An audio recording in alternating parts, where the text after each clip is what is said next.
under attack, of course, in the last week, very, very heavily from the mainstream media. If you've been watching our Telegram channel, and I highly suggest you subscribe to Aussie Cossack on Telegram, you would have seen the relentless mainstream media attacks which have been thrown at me throughout the last 7 days since we last met.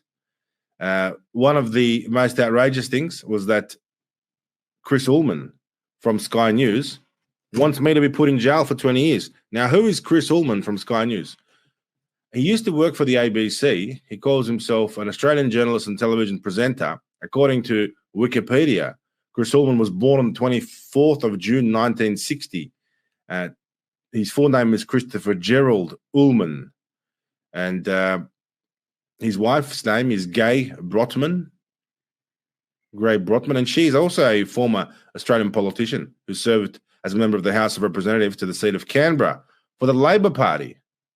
And later, she actually served as a diplomat. So his wife is a diplomat. And guess who then she worked for? She worked for ASPI, the Australian Strategic Policy Institute Council, which, of course, is funded by who? The US government, the US Department of Defense, basically the US military. I'm sure there's no agenda there. She worked there as a public servant and for DFAT as a diplomat. There you go, Chris Uhlmann. Now, Chris Uhlmann was at the ABC as the political editor. Now, Chris Uhlmann has crossed over to Sky News, I believe, and that's where he made this outrageous attack on me, suggesting the Aussie Cossack should be put in jail for 20 years. What do you think? 20 years for the Aussie Cossack in jail, charged for foreign interference. Do you think that's appropriate? I don't think it's appropriate. I mean, where's the foreign interference? People from ASPI, right? This is ASPI, the Australian Strategic Policy Institute. It's like the pot calling the kettle black. ASPI is literally a US propaganda arm in Australia.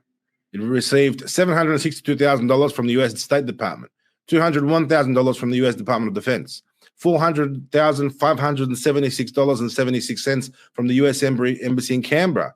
The UK Foreign and Commonwealth Office gave ASPI $437,000, Lockheed Martin $25,000, Northrop Grumman $67,500, Raphael $20,000, Raytheon $19,000, Department of Defense core funding $4 million. This is ASPI. This is the people who are against the Aussie Cossack trying to accuse me of foreign influence. Well, sorry, I haven't got a balance sheet which links me to the US State Department or Department of Defense or various weapons companies like Chris Uhlmann's wife does, and Chris Uhlmann. But, you know, Chris Uhlmann has launched this outrageous attack, and you're probably wondering what it was. I'm going to give you guys a quick look at this. The first thing he did against me was to suggest on Sky News with Peter Credlin. I used to have respect for Peter Credlin. In fact, I used to have respect for Sky News. They've really shown their bad side lately, amongst all of this news about the situation in Bondi, disinformation, misinformation. Sky News have really taken the position of E. Karen and the government and are attacking free speech. Why are they so worried about the Aussie Cossack? Why are they so worried about me? How am I such a threat to the establishment, such a threat to Sky News?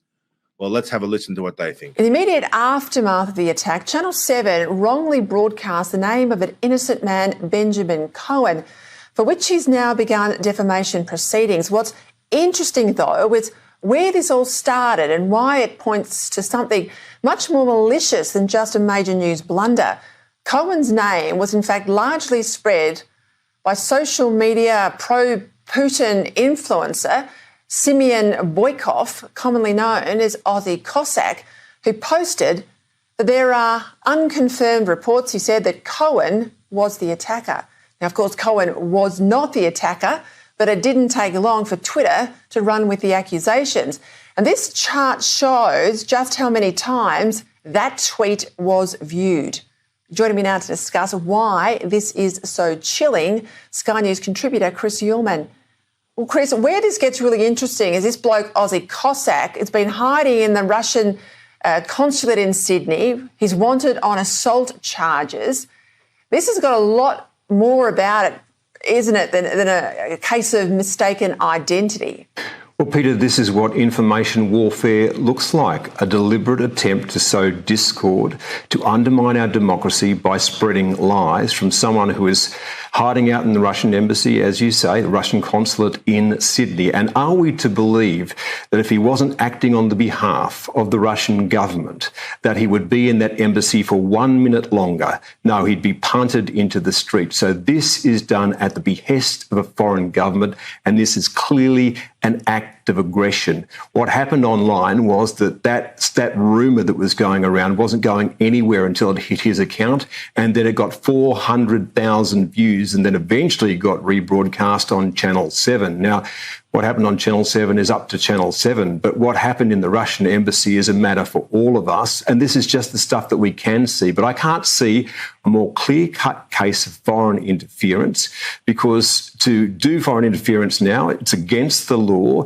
it's to act on behalf of a foreign principle, and one of the things that the law provides for is that someone who is threatening our national security. Now, I suggest that's precisely what happened, and perhaps adding to the assault charge should be a charge of foreign interference, and that carries a 20-year jail sentence. And if the Russian government doesn't believe that he has a case to answer, then they can send him into the street and see how he's dealt with.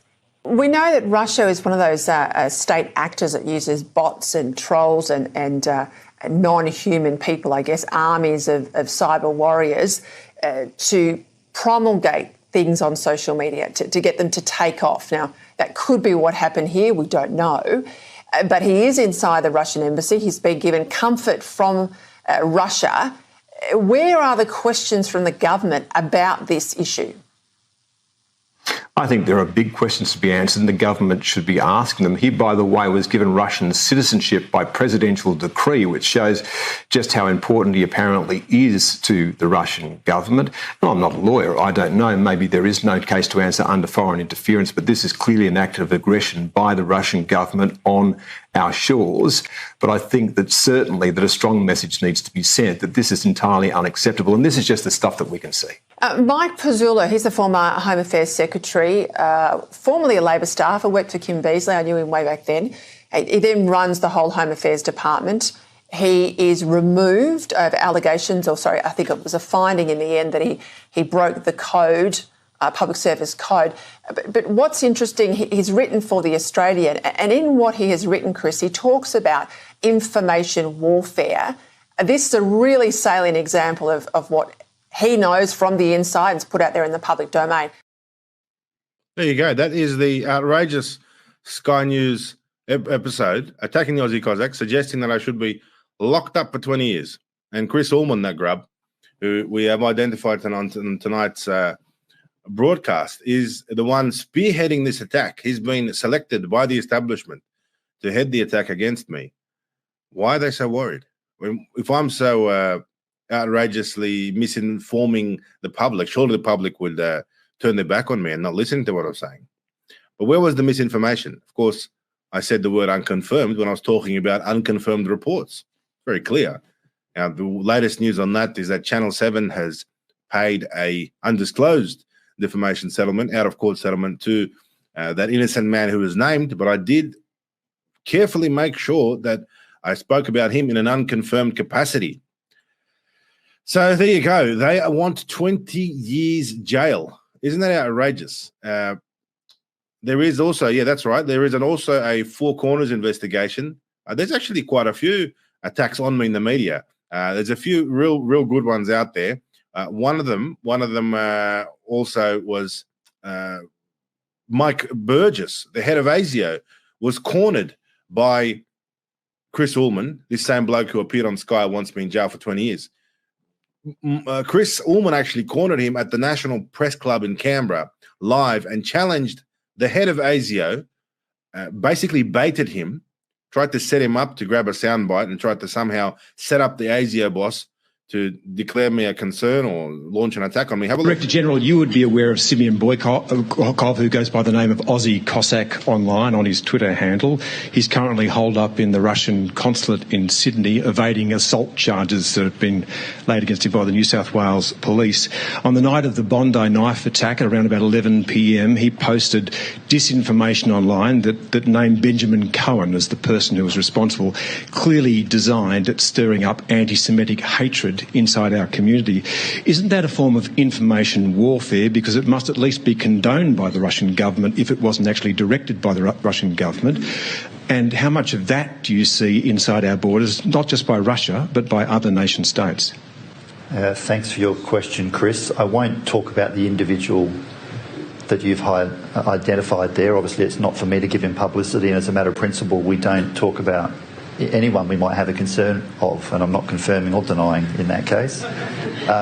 But hypothetically, the example you gave, social media and the internet is a great incubator of extremism and something that can promote foreign interference, mis and disinformation. It allows it to happen at a pace and scale which is a bit different to if I just told Reece something that was wrong deliberately or just because I'm stupid.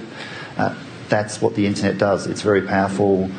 That's where society has to really think and engage the critical brain. It's an example of how it could happen. Not saying that was. There you go. Mike Burgess, the ASIO boss. That's the head of Australia's espionage spy agency, confirming that, or not confirming anything really. He dodged the question. You got to admit that he did a good job. Chris Uhlmann was trying to set him up, and the crowd giggled when Mike Burgess sort of acknowledged it and then withdrew by saying, well, we don't have a concern, we're not admitting to anything, can't confirm or deny. He's trying to be professional, right? He can't say anything because anything he says to the media will then be taken out of context and misquoted, will be on the front of every single newspaper. That ASIO boss has declared Simeón Boikov a threat or a foreign interference or foreign influence or whatever they're trying to get me for. But you can see Chris Uhlmann going out of his way, chasing me down, trying to attack me. And that is why I am in the consulate. And that's why I'm in here for 500 days, because I don't trust the media or the establishment to have any access to me. As soon as they have access to me, they will take me into custody and they will find a way to stitch me up. It's very clear. And this is not about a petty assault charge or any sort of trivial matter. This is about locking up the Aussie Cossack for as long as possible. Now, these guys aren't the only ones. We've got other morons chiming in, saying that I should be charged with domestic terrorism. So the point is now is the time to start arresting Russian diplomats in Australia. So he says it's time to arrest Simeón Boikov, who's known as Aussie Cossack. His threats and encouragement of domestic terrorism can no longer be ignored as hypothetical. As Boikov is hiding in Russian consulate in Sydney to avoid arrest, it's also time to close the consulate. A really good point here, because why? What's being said? Well, actually, this is well. If we talk about hate speech, we talk about, right, you can get arrested for inciting racial violence, right, or something like that, and absolutely rightly so, right? Then we have an incitement here by a diplomat in Australia to basically blow up an Australian commercial concern. Right, SIPAC, who make those cardboard drones, he says, and he's doxing them very, very, very openly on his tweet here. He's saying SIPAC drone factory details, and he gives the GPS address for them and their postal address. He says, remember, Russian State Duma chairman Vyacheslav Volodin has declared, quote, Western countries supplying weapons that would be used for striking peaceful Russian cities would trigger a retaliation with more powerful weapons. Okay, by the way, those SIPAC drones were used on a military installation. I don't know if they've been used yet on peaceful cities, but, you know, nonetheless, the framing of that is incredibly dubious. This applies to you, Albo. So that's the Australian president or Prime Minister Albanese. So here we have a Russian diplomat inciting violence against well, you could say against the Australian leader, but particularly against SIPAC drone factory. I would say that to me is incitement to violence, incitement to terrorism, and I would I would have no problem with arresting this person. You can talk about freedom of speech. That, to me, crosses the lines because you've got a Russian political entity calling on violence against Australian people, commercial concerns, and indeed the Prime Minister. There you go. What was the allegation? That I doxed the SIPAC factory, and I reported on our channel on Telegram the GPS coordinates of the SIPAC factory. Now, please do an experiment. Type in SIPAC Melbourne into Google. The coordinates are public. The information is public. It's not a secret factory. It's in Melbourne, on the outskirts of Melbourne. It's where they produce the drones. And I said, this is where they produce them. I didn't say blow up the factory like this guy is trying to insinuate. But this is the way they stitch up a narrative. This is the way they spin a narrative. So they're going at me from all directions.